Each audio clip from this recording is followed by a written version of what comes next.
Hey everyone, I'm Andy Rasool and welcome back to another episode. If you've not visited the channel before, we'll cover all sorts of supercars. This episode is going to be slightly different because a couple of months ago I went to the Riyadh car show here in Saudi Arabia, and let's just say it blew my mind, the amount of cars that were there. Absolutely amazing. What I'm going to show in this video is the VIP room. We've got about 30 plus cars that were on display. Absolutely stunning cars, 2 Bugattis, 2 McLarens and loads of other things as well. So we're about to jump into it. If you haven't done so already, subscribe, because in this video I'm going to show you the VIP room, and then in subsequent videos I'm going to show you all the other stuff that's going on. And when I say all the other stuff, I'm talking about probably 15, 20 Bugattis, countless Ferraris. So we're going to go through it all, but I'm splitting it up because I've got 2 hours worth of footage and I can't show it all in one video. So I'm only going to show VIP room in this one, and then we'll be showing the other stuff in the other videos. So if you haven't already subscribed, subscribe, and the other videos will be following in the next few days. Anyhow, let's jump straight in. Hey, what's up guys? And we are at the Riyadh car show. So we're going to check it out. There's loads of amazing cars here which you're about to see, so let's go around and have a look. So first up we've got the Bugatti Divo, which is the first time I'm seeing it in the flesh, and I have to say it's even better than it does look in the pictures. It's absolutely stunning. I mean, there is so much detail on this car, whether it's the grills, the horseshoe at the front, the vents on the side, the twin coloured interior, you know, the black and the white zone. Absolutely stunning, I have to say, from every single angle. There's not a bad angle on this car, which is surprising for a lot of cars nowadays. They look good from one angle but not necessarily from others. But this is absolutely insane, and then finished off perfectly with those rear lights. That must just look absolutely stunning once it's actually on and you're stomping on those brakes. So most people probably don't even realize it, but this is actually one of the stars of the show, the McLaren F1. This one being a racing version, so stripped out interior. Of course, the middle seat in the middle driving position with looks like just a single seat on one side. I don't think the other side's got a seat, probably because it's in racing spec, but of course the road cars do have that setup. Beautiful car. I mean, this is obviously a very famous McLaren F1 come over from the UK, but yeah, absolutely beautiful car. Even after all these years, it's still an amazing car, I have to say. But just look at that interior, the carbon fiber weave, carbon fiber seats. It's not a particularly big car, which is even more amazing considering what it can do and how many people it can seat. But you know, it really is, it's packaged, but it's really stunning, I have to say. Here's another very special car, Maserati. This is obviously the race version of the road car, and you know, again, the detailing here with those fins, really stunning. I mean, you know, absolutely beautiful. You can just imagine this going around a track, the noise it will make, and just to think that they made a road version as well. That just makes it even more stunning. You could drive something like this on the road. This car was obviously, it shared a lot of similarities with the Enzo, Ferrari Enzo, made at the same time. This one's obviously been loaned out from Joe Macari, so you know, very well positioned over here. Incidentally, we are in the VIP section, so there's lots to see around here, and then there's a whole section outside, and there's 2 Ferrari sections as well, so lots and lots to see over here, so stay tuned. Here's another car, looks like it's come over from Joe Macari again, Aston Martin. It's again one of the track versions only, and beautiful. I mean, just look at that. I never realized that in the pictures or anything that I've seen of this car before, but it's actually got an air scoop going into the mirror itself. Now I'm restoring an Aston Martin at the moment, and I haven't shared any videos on this yet, and it's all about to come out, so you know, definitely subscribe to the channel if you want to see the restoration of an Aston Martin, because when I say restoration, I mean literally it's everything. We're stripping everything and rebuilding it again, and it's going to be really well documented, so definitely check that out. This Aston sharing its place with another British car, the P1 GTR. P1, obviously McLaren's premier car of the time, you know, sort of leading car. Went up against the LaFerrari. This is the racing version, so track only. Beautiful car, absolutely stunning. Loads of carbon fiber. I mean, obviously the whole thing is probably carbon fiber, but you know, to see the weave on display, really quite stunning. And you know, look at that back, you know, stripped out. It doesn't look like it's got any lights, but of course it does, because they're over here. And that central exhaust, and just look at that diffuser. Just take a look at that, absolutely beautiful. Again, carbon fiber, really polished up, looking stunning, I have to say. The engine in the middle with a roof scoop on top, really beautiful car.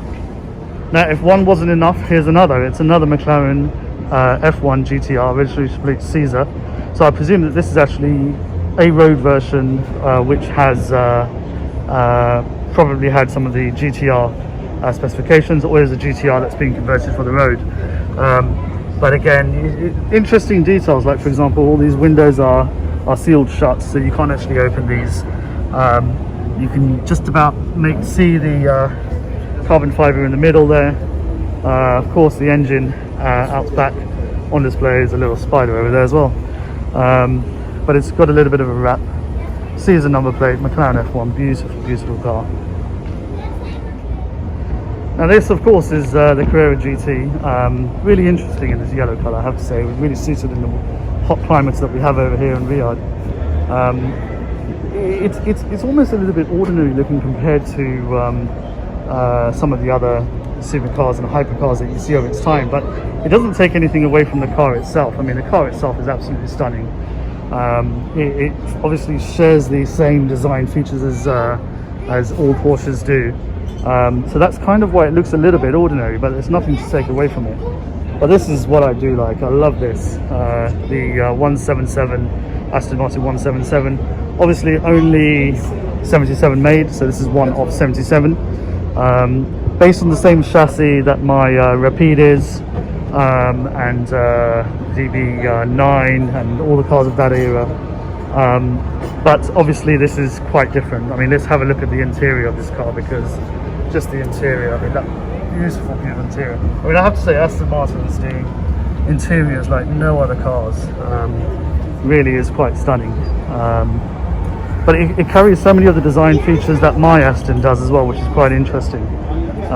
You know, the things that I recognize straight away is those bonnet vents. I mean, those bonnet vents are from my car. You know, the grille is probably from the Rapide S. So, you know, some very familiar things about the car. Definitely looks like an Aston. Yeah, really rare car, really holding their value now, really gone up in value actually. So now we're getting into the serious territory here. This is a 3-seat, I want to see if I can remember what this is called now, 365 GTB, or GTS, I guess, Spyder, better known as the Daytona. So I may well have got the real name wrong there, but known as the Daytona Spyder. And yeah, these are absolutely stunning cars. I mean, just look at that. You can just imagine summer's day in the UK, roof down, cruising through the countryside. That is absolutely stunning.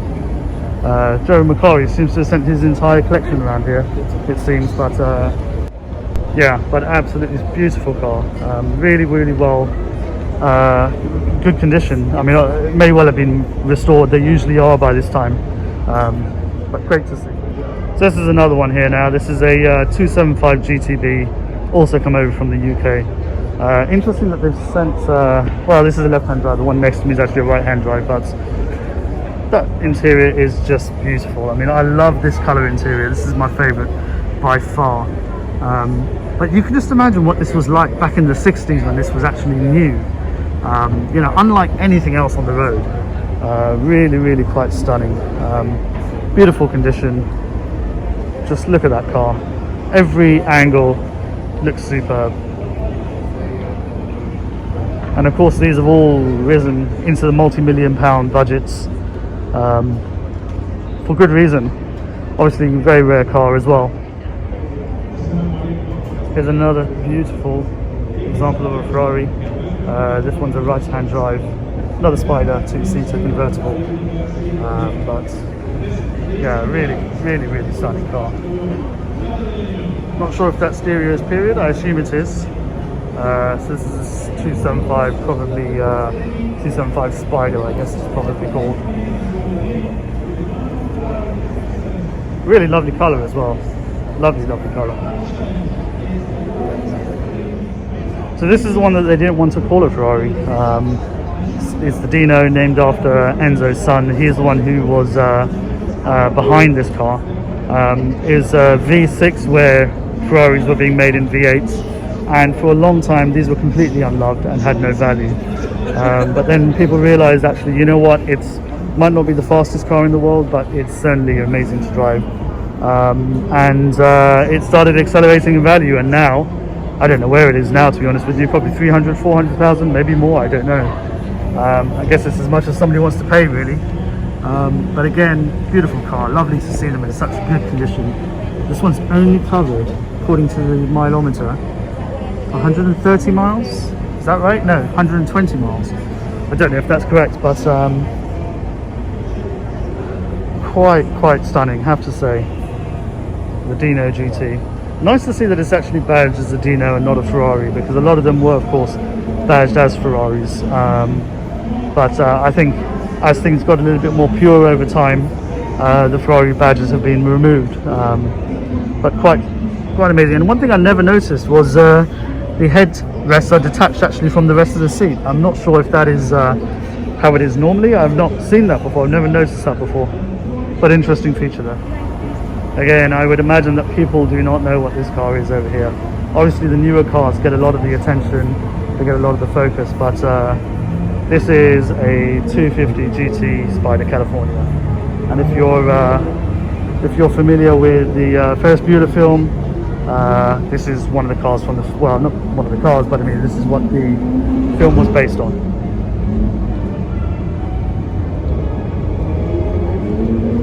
So this one is probably the short wheelbase, because it doesn't seem to have a space behind the seats. They did a short wheelbase and a long wheelbase version. This has the Classique badging, so it's obviously been to Ferrari after having been restored. But yeah, really beautiful car, absolutely stunning. So there are other Ferraris as well, but this is something quite special. It's a Bentley blower. This was probably from about 20s, I'd say 1920s. Really quite an imposing car. I mean, can you imagine this on the road in those days? I mean, this is just stunning. And then doing speed in it as well. I mean, that's just an insane thought, really. But yeah, really special. Looks like a steam train / fighter plane on the inside. You know, from that old school era. And look at those seats. Just to think that people used to drive from London to the south of France in these. Not the most comfortable car for sure, but yeah, it must have been quite a journey, quite an epic journey, considering they didn't have the motorways that they have now as well.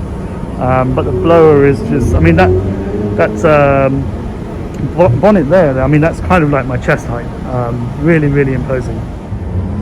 So we think of the Continental nowadays, and of course it's a very popular car, but this is one of the original Continentals, and you know, again, really beautiful condition. I just love the lines, and you see these lines now in all the cars. Even the SUV has it as well. You know, it has that haunch rear arches. The Flying Spur has it too, as does the Continental of today. But really beautiful cars, and just look at the interior work on this car as well. The way that woodwork just wraps around the front over there, almost looks like it's all one piece just going round. And of course the Mulsanne is quite famous for having that woodwork following all the way around. Yeah, really special car. I mean, these are not even that expensive in comparison. So here's another Continental Drophead, but this is obviously a convertible version. Interesting how the rear styling has changed as well. Different coach house, no doubt. and the interior as well. The other interior was really lovely, but this obviously not taking anything away from this one. But this is yeah, really, really interesting. This one's come over from GT Classics, who we've worked with in the past. You know, really good company. Can't rate them highly enough, and they've got some really interesting cars back in their showroom in the UK, which you've seen in previous videos because we've been around there a few times. Here's a lovely Jag, I have to say. This looks good, but you just look how far in those wheels are. I mean, it must really compromise the handling of it, but it's still such a good looking car. Yeah, Jaguar F Type. Now, I actually had to look at what it was before even looking at this car, because I've never seen it before, but this is a Jag. So this is a 1958 XK150 by Bertone. So very, very rare car. But you can see it's not standard Jaguar design by any means.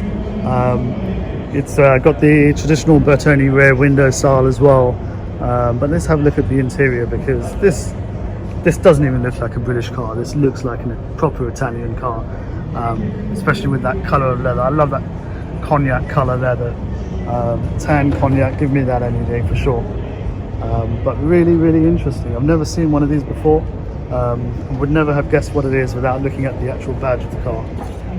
Now here is something really special, probably one of the most beautiful cars in the world, the Lamborghini Miura. But just have a look at that V12 engine.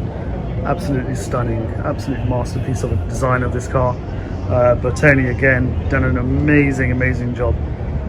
Just look at that interior. I mean, look at that open gated manual. You just don't see those anymore.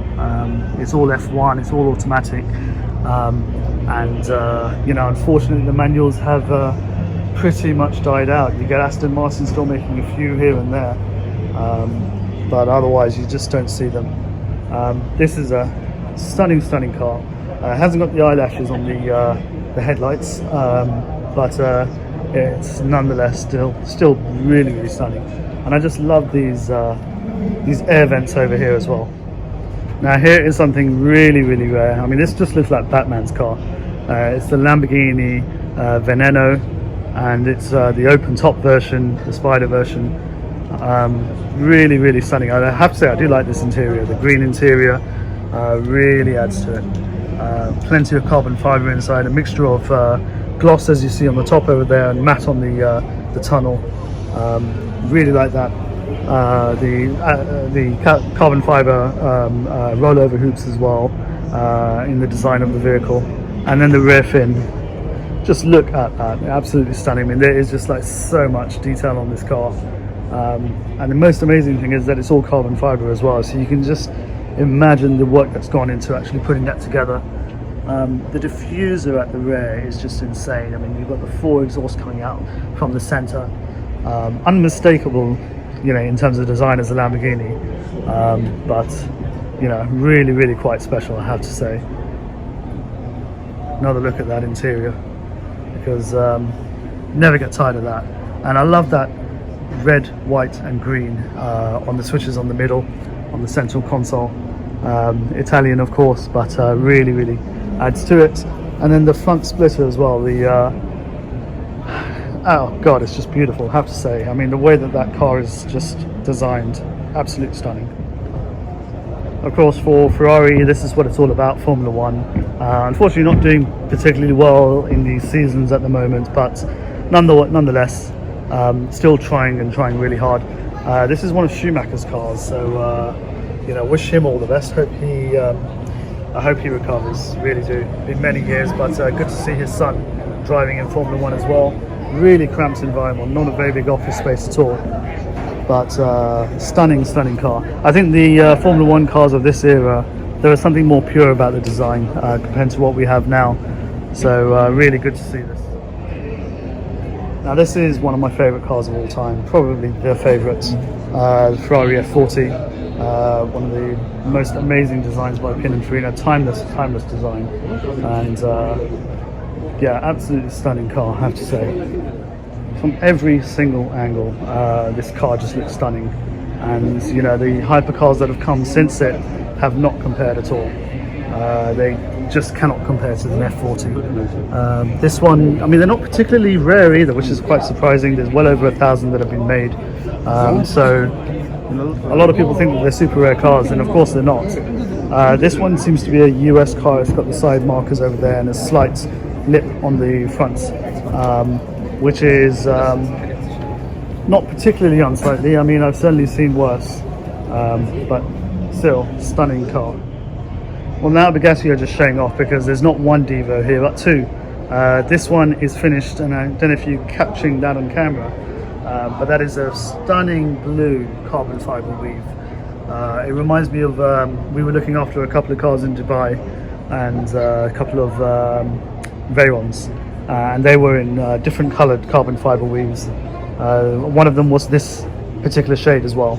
Yeah, really stunning to see this car here now, in this colour. Really looks different to the other colour that we saw earlier. The other one I think had a matte interior. This one has a gloss finish, and you know, that interior again, really you know, lovely colours, I have to say. And of course it's got the dual colour interiors. The Divo of course has that rear wing as well, similar to the Vaneno, with that rear end. I mean, again, just so much going on in terms of detail, but it looks a little bit simple compared to the Vaneno. The Vaneno is just nuts, almost excessive, but yeah, this is still quite stunning. Now you might think that this is another Bentley blower, and it kind of is. I believe this is a recreation, so this is from Peterson Engineering, and I believe that they do the you know, rebuilding of these cars, or sort of recreation of these cars, and yeah, quite stunning. I think Bentley actually do it as well themselves now as well, because obviously they've clocked on that there's a demand there. I love how there's a fuel 1, fuel 2 gauge there. So yeah, really quite stunning, the detail on this. And just imagine driving this thing through Europe, through the south of France. Absolutely stunning. And of course they've got 4 pedals there. I assume one is for the handbrake, but really imposing. Now this is another car I've not seen in the flesh before, and I wanted to reserve judgment until I actually got to see it. This is the McLaren Speedtail. Now the reason why I wanted to reserve judgment is because it's just such an unusual car. You know, the whole swept look of the car itself, you know, the different rear alloy wheels and different front alloy wheels, or the cover for the front alloy wheels, and the central driving position, and you know, it's really quite unusual as a design of a car. So central driving, two other seats, similar to the McLaren F1. Now I wanted to reserve judgment until I saw it, and my verdict is I'm still not 100% sure. I'm not convinced. I'm really not convinced. It is stunning, it is beautiful, but I think it would come down to how would I compare it to other cars that are similar to this. And I guess for me it's a little bit space aged. It's certainly modern. I mean, just look at that rear quarter panel. Look how long that rear quarter panel is. Some cars are not even that long. But you know, obviously the aerodynamics play a part, but then also the aesthetics as well. You know, visually, you know, that all plays in as well. But really quite stunning. Now this is the real star of the show. This is the infamous Ferrari 250 GTO, and this is absolutely stunning. It's even got the 250 GTO number plate. Originally racing cars, it was the type of car that you could race on the track and then take home. So interior is very much function over anything else. The raised, exposed, the gear gates itself, but quite a stunning car. 250 GTO number plate again, the exposed rear fuel cap, stunning exhaust poking out the bottom. really, really beautiful. And you know, of course, this is the most expensive car in the world. They're changing hands for sort of 50, 60, 70 million dollars. It's kind of limitless. If you want to buy one, you need to pay the money. And it wouldn't surprise me if now, unofficially, they're changing hands for over $100 million. Wouldn't surprise me at all. But where the GTO is a brute, this is just stunning in design. It's the 250 GT Lusso. I believe it's the GT Lusso, but it's called the Lusso. And you know, it's a sort of more luxurious version of the GTO. Probably shared a lot of the mechanicals and gearbox and everything like that, the drivetrain and all of that, and it was really the cloaking that was different. So, you know, quite stunning. It's the type of thing that you would drive on a day-to-day basis, whereas the GTO is much more of that sort of race car type setup. Beautiful on the inside. You know, really quite stunning. You can put your luggage on the back as well and drive off for a couple of 100 miles a day, quite easily cruising around Europe. Now this is a 250 short wheelbase, again similar mechanicals, but you know, shorter wheelbase as the name suggests, and it really is a good looking car. I mean, let's have a look at the interior first of all.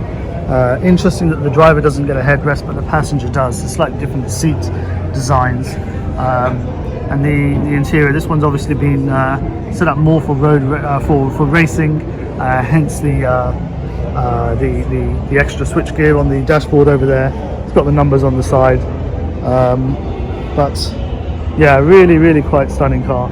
These are beautiful to look at. My preference would probably be a different color, but it's not taking anything away from this one.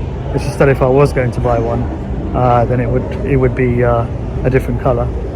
And I never noticed before that this one's got the mirrors on the doors up there. I always thought that they were down here, so maybe on the road cars they're down there, but on this one it's got it slightly higher.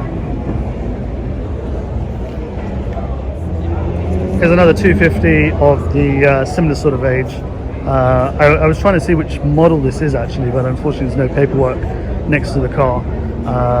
But you know, again, stunning, built for the track. I mean, just look at those doors. It's just a skin. It is literally just a skin. Obviously, it has a side roll cage that may well have been added afterwards, and it seems to have something interesting in the middle. I'm not entirely sure what that is over there. But you know, tiny windscreen, so you're really going to feel the wind. But that's just all part of the experience, really, isn't it? And when you're driving something like this, you know, you're not really worried about, you know, all the other things all around you. But yeah, absolutely stunning, and great to see it in such good condition. So here's another 250 short wheelbase, quite stunning. Again, I love that raised, exposed manual gearbox in the middle. We just don't get those anymore. But look how high that gear knob is compared to cars nowadays. I mean, that's like almost touching the top of the dashboard itself. Which must be quite an enjoyable experience, I have to say, but probably quite a tiring one at the same time. But the 250 is such a beautiful car from every angle. The short wheelbase, it's yeah, quite unique, quite special. So I am gathering from the number plate that this is probably a 365P, but yeah, not entirely sure because it's such a rare car. And yeah, really quite stunning. I mean, again, built for the track, but this one is open top as well, so you get that sort of closed yet open feel as well. The interior is quite interesting. I mean, look how offset that driver's seat is away from the edge of the car. It's yeah, so it's quite interesting, I have to say. Hey guys, just finishing up at the Riyadh car show, and my impressions. Well, I came here last year and it was pretty good then. I mean, it was more of an outdoor show. I mean, this was outdoor as well, but it was quite different. Yeah, it wasn't quite like it was today. There was a real mixture of cars, some really good ones, some not so good ones. And my impressions of the show this time, it's just blown my mind. It really has. And you know, the quality of cars that were on display, and you know, there was, I'm going to go through and count, but I would say 15, 20 Bugattis on display. You you know, countless Ferraris, Lamborghinis. I mean, the 3 Aston Martin Lagonda tariff cars, seeing one of those, I've not seen one of those before, so seeing 3 of those is just something unique. You just don't see that sort of thing around, and one of them I would love to see it in the daytime, because it's a black metallic, and the metallic is just stunning. I mean, it just glistens in this light, so you can imagine in the daytime it must look really, really stunning.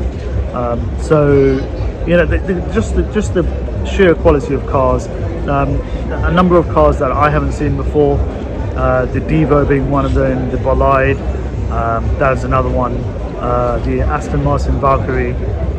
You know, just seeing these cars in the flesh, it's actually a really exciting time in the car industry. I know that there's this whole petrol electric thing going on, but at the same time, the cars that are coming out, they're so innovative, much more so than ever before. So highly recommended. What do you think? But I think for me, one of the highlights was really the Pagani. I'd say showroom. I mean, there's no other way to describe it. It wasn't a pop-up shop or a Pagani stand. It was literally a showroom. And the cars that they had on display, you know, everything from the Zonda to the latest Hyuras as well. But the Imola, the Hyura Imola was just stunning, in my opinion. By far the best Bugatti I've ever seen, and you know, one of the best hypercars, supercars, whatever, that I've ever seen as well. So it's really nice seeing that car in the flesh. I don't think seeing pictures of it would have done it justice. I hope that it's come across well in the video that I've made. But yeah, definitely go watch that if you haven't seen it already. You know. So that's it. I'm going to sign off from here. It's been a real tiring day walking around for half of it. I hope you enjoyed that. If you have, please subscribe. Before you go, I just want to tell you about a project that I'm working on. I'm restoring an Aston Martin Rapide, which most of you will know has only been out of production for, you know, perhaps a couple of years, a year or two at the most. But I picked up an Aston Martin Rapide last year. I thought it was going to be an easy repair, and I'm sure you guys have all been in that position before. You sort of think to yourself, how hard can it be? Well, it's been bloody hard. So definitely subscribe. The videos are going to start in about a week from now, and there's going to be a video each week.